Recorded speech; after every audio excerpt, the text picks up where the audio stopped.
இன்றைய புனிதர் மே 7 புனித கீசலா துறவி, ஹங்கேரி நாட்டு அரசி. பிறப்பு 985 ரேகன்ஸ்புர்க், ஜெர்மனி. இறப்பு மே 7 1060 பாசாவ், ஜெர்மனி. இவர் ஹங்கேரி நாட்டு அரசர் 2ஆம் ஹென்ரியின் மகளாக பிறந்தார். இவரது பெற்றோர் இவரை ஹங்கேரி நாட்டை சேர்ந்த அரசர் 1ஆம் ஸ்டீபன் என்பவருக்கு திருமணம் செய்து வைத்தனர். 1003ஆம் ஆண்டு இவர்களுக்கு எமரிச் என்ற மகன் பிறந்தார். கீசலா ஆன்மீக காரியங்களில் மிகவும் அக்கறை காட்டி வந்தார். ஹங்கேரியில் இருந்தபோது தினமும் தவறாமல் திருப்பலிக்கு செல்வதிலும் ஆலய பணிகளில் ஈடுபடுவதிலும் முழு கவனம் செலுத்தி வந்தார். அப்போது அவர் தனது அரண்மனை அருகிலேயே ஒரு ஆலயம் எழுப்பினார்.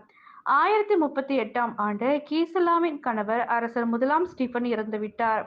இதனால் கீசலா விதவையாக ஆனார். இச்சமயத்தில் அவரை அரண்மனையில் இருந்த ஆண்கள் பலர் தங்களது ஆசைகளுக்கு இணங்க வற்புறுத்தினர். இதனை மறுத்த கீசலா பல்வேறு துன்பங்களுக்கு ஆளாக்கப்பட்டார். சில வெறியர்களால் கீசலா ஹங்கேரி நாட்டிலிருந்து ஜெர்மனி நாட்டிலுள்ள பாசாவ் என்ற ஊருக்கு அழைத்து வரப்பட்டு அரசர் 3ஆம் ஹென்ரியின் அரண்மனையில் இருந்த சிறையில் அடைக்கப்பட்டார். அப்போது அங்கு பெனடிக்ட் துறவியர் சபையை சார்ந்த துறவற இல்லம் இருந்தது.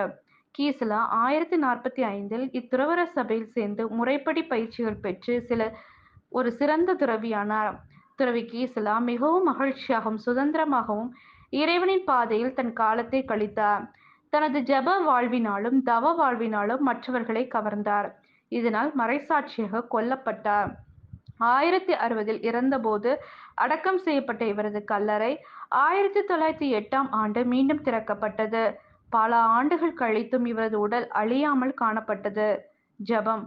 வாழ்வின் வழிகாட்டியே எம் இறைவா, திருமணமான போதும் உம்மில் விசுவாசம் கொண்டு பின்னர் துறவியாக தன்னை அர்ப்பணித்து உமக்காக உயிர்விட்ட புனித கீசலாவைப் போல இல்லற வாழ்வில் உள்ள ஒவ்வொரு பெண்களும் எல்லா சூழலிலும் உம்மில் விசுவாசம் கொண்டு வாழ நீர் அவர்களோடு இருந்து வழிநடத்த வேண்டுமென்று இறைவா உம்மை இறைஞ்சுகின்றோம். ஆமென்.